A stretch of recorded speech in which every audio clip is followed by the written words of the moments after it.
नोएडा में सोमवार सुबह सैलरी बढ़ाने की मांग को लेकर फैक्ट्री कर्मचारियों का हिंसक प्रदर्शन। वर्कर्स ने अलग अलग इलाकों में 50 से ज्यादा फैक्ट्रियों में पथराव तोड़फोड़ की थी। 150 से ज्यादा गाड़ियों में तोड़फोड़ और करीब 50 से ज्यादा फूंक दी गई। हाथ में डंडे लेकर सड़कों पर कर्मचारी जुलूस निकाल रहे हैं। उनका कहना है कि जब तक मांगे नहीं मानी जाती वे रुकेंगे नहीं। इस प्रदर्शन का कोई चेहरा या लीडर नहीं है। छोटे छोटे ग्रुपों में वर्कर्स प्रदर्शन कर रहे हैं। उधर योगी सरकार ने जांच के लिए हाई लेवल कमेटी बनाई है। सीएम योगी ने रविवार को कहा था कि देश में नक्सलवाद समाप्त होने की स्थिति में है, लेकिन इसे पुनर्जीवित करने की साजिश भी हो सकती है। उन्होंने आशंका जताई थी कि हाल में हुए कुछ प्रदर्शनों में विघटनकारी तत्व शामिल हो सकते हैं। उन्होंने औद्योगिक क्षेत्र में विशेष सतर्कता बरतने और खुफिया तंत्र को निगरानी बढ़ाने के भी निर्देश दिए थे। नोएडा में हिंसक प्रदर्शन को लेकर सपा प्रमुख अखिलेश यादव ने मुख्यमंत्री योगी आदित्यनाथ पर पलटवार किया है। उन्होंने कहा कि अगर मुख्यमंत्री जी नोएडा के मजदूरों के आंदोलन को किसी की साजिश बता रहे हैं तो एक सवाल जनता आपसे पूछ रही है कि अगर ये सच है तो आपकी खुफिया पुलिस क्या कर रही थी?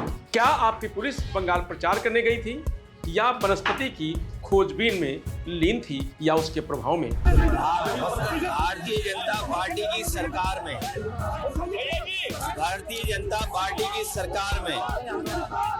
अन्याय की चरम सीमा है और अन्याय हर तरह का हो रहा है।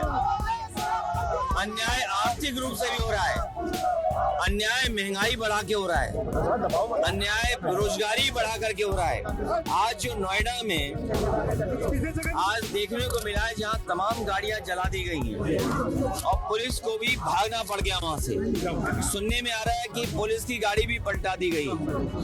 बड़े पैमाने पे मजदूर अपनी मांग पहले से करते रहे हैं। पूरी जिम्मेदारी प्रशासन की है, सरकार की है और सरकार की इसमें कमी ये है कि जब मजदूर अपनी मांग को लेकर के आए तो सरकार ने सुनवाई क्यों नहीं की? कोर्ट से लेकर के या अन्य प्रदेशों में भी मजदूरों का जब वेतन बढ़ गया, मजदूरों को राहत दी इस महंगाई में, तो उत्तर प्रदेश की सरकार पीछे क्यों? सरकार ने बातचीत का रास्ता क्यों नहीं निकाला?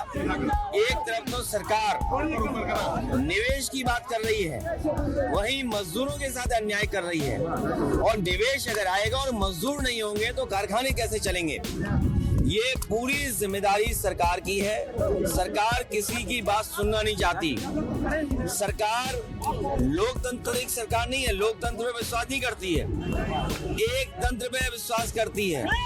संविधान पर भरोसा नहीं करती, वो संविधान पे भरोसा नहीं करती, अपने मन विधान पर भरोसा करती है। प्रदर्शन से सबसे पहले हालत फेज 2 इलाके में खराब हुई। सुनवाई न होने से कर्मचारी उग्र हो गए, पथराव कर दिया। कई गाड़ियों और बसों को आग लगा दी गई। पुलिस ने रोकने की कोशिश की तो उसकी गाड़ी भी पलट दी गई। हालात बिगड़े तो कई थानों की फोर्स मौके पर पहुंची।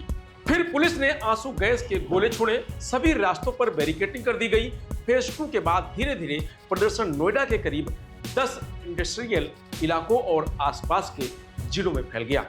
कर्मचारियों ने नोएडा सेक्टर 57 में 30 से ज्यादा फैक्ट्रियों और दफ्तरों में तोड़फोड़ की। सेक्टर 40 और 60 में कंपनियों का घेराव किया गया। सेक्टर 85 में डिक्सन कंपनी का गेट तोड़ दिया गया। सेक्टर 1, 15, 62 और डीएनडी फ्लाईओवर के पास सड़क जाम कर दी गई। स्थिति को काबू करने के लिए कुछ इलाकों में आरएफ और पीएससी उतार दी गई है। DGP Rajeev Krishna, ADG law and order Amitabh Yash control room से स्थिति पर नजर बनाए हुए हैं। डीजीपी ने कहा कि अफवाह फैलाने वालों पर सख्त कार्रवाई करेंगे। सीएम योगी ने भी मुजफ्फरनगर में एक कार्यक्रम के दौरान श्रमिकों से अशांति पैदा करने वालों से सावधान रहने की अपील की। नोएडा का फेज 2 इलाका इंडस्ट्रियल एरिया है। यहाँ Motherson, Richa global, rainbow, Paramount, S and D और अनुभव कंपनियों के 1000 से ज्यादा कर्मचारी सैलरी बढ़ाने को लेकर पिछले 3 दिन से प्रदर्शन कर रहे थे। करीब 500 कर्मचारी मदरसन कंपनी के बाहर जुटे थे। सबसे पहले यही हिंसा हुई। यूपी सरकार ने वर्कर्स के हिंसक प्रदर्शन को देखते हुए हाई लेवल कमेटी बनाई है। कमेटी में औद्योगिक विकास आयुक्त अध्यक्ष होंगे, जबकि अपर मुख्य सचिव एमएसएमई, प्रमुख सचिव श्रम और श्रम आयुक्त सदस्य हैं। श्रमिक संगठनों के 5 और उद्यमी संघ के 3 प्रतिनिधि भी शामिल किए गए हैं। सरकार ने समिति को जल्द रिपोर्ट देने के निर्देश दिए हैं। प्रशासन कर्मचारियों से अफवाहों पर ध्यान न देने और शांति बनाए रखने की अपील कर रहा है। कर्मचारियों को समझाने की कोशिश की जा रही है। नोएडा डीएम मेधा रूपम ने कहा है कि अफवाहों पर ध्यान न दें। कंपनियों के साथ बैठक में अहम फैसले लिए गए हैं। मैं जिलाधिकारी गौतम बुद्ध नगर समस्त श्रमिक भाइयों और बहनों को नमस्कार करती हूँ। आप सभी के समक्ष मैं बताना चाहूंगी कि पिछले 2 से 3 दिवस में सभी औद्योगिक इकाइयों के साथ विस्तृत रूप से बैठकें रखी गई हैं और निम्न निर्देश प्रदान किए गए हैं, जिनका अनुपालन सुनिश्चित किया जाएगा। पहला निर्देश, ओवरटाइम का भुगतान दुगनी दर से किया जाएगा। साथ में प्रत्येक श्रमिक को साप्ताहिक अवकाश प्रदान किया जाएगा और यदि साप्ताहिक अवकाश पर काम किया जाता है तो उसका भुगतान दुगनी दर से किया जाएगा। दूसरा निर्देश, सभी श्रमिकों को नियम अनुसार बोनस दिया जाएगा, जो कि अधिकतम 30 नवंबर से पहले उनके बैंक खातों में सुनिश्चित किया जाएगा पहुंचाना। तीसरा निर्देश, यौन उत्पीड़न रोकथाम समिति समस्त कार्यस्थलों पर गठित की जाएगी और इसकी अध्यक्षता महिलाओं द्वारा की जाएगी। शिकायत पेटी की स्थापना भी करी जाएगी, जिसके अंदर श्रमिक भाई बहन शिकायतें उसमें डाल सकते हैं। साथ में यह सुनिश्चित किया जाएगा कि सम्मानजनक व्यवहार सभी श्रमिकों के साथ किया जाए। चौथा निर्देश, श्रमिकों का वेतन प्रत्येक माह 10 तारीख से पहले उनको एक मुश्त उनके बैंक अकाउंट में ट्रांसफर किया जाएगा। साथ में अगला निर्देश, सभी श्रमिकों को वेतन पर्ची अनिवार्य रूप से प्रदान की जाएगी। इसके साथ साथ जिले स्तर पे एक कंट्रोल रूम भी स्थापित किया गया है और इस कंट्रोल रूम में श्रमिक भाई बहन अपनी किसी भी समस्या को बता सकते हैं, जिससे त्वरित रूप से कार्रवाई करी जाएगी। कंट्रोल रूम के नंबर मैं आपको नोट करा रही हूँ। 0120297823 दूसरा नंबर है 0120297823 तीसरा नंबर है 012029788862 और आखिरी नंबर है 012029787702।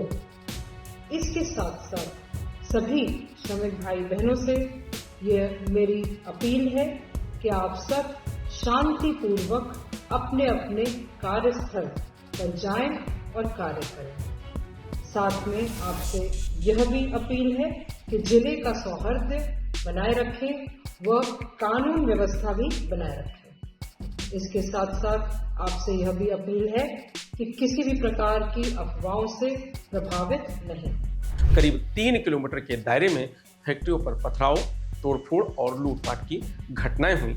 हालत बिगड़ने पर पुलिस ने लाठीचार्ज कर भीड़ को तितर-बितर किया। उद्योगपतियों के मुताबिक लगभग 1200 फैक्ट्रियां इस हिंसा की चपेट में आई हैं और करीब 800 करोड़ रुपए का नुकसान हुआ है। नोएडा एंटरप्रेन्योर्स एसोसिएशन के अध्यक्ष विपिन मल्हन ने भारी आर्थिक क्षति की पुष्टि की थी। घटना के बाद जिला प्रशासन ने मजिस्ट्रियल जांच के आदेश दिए हैं। साथ ही इलाके में धारा 144 लागू कर दी गई है। 60 से ज्यादा लोगों को गिरफ्तार किया गया है और कई अन्य को हिरासत में लिया गया है।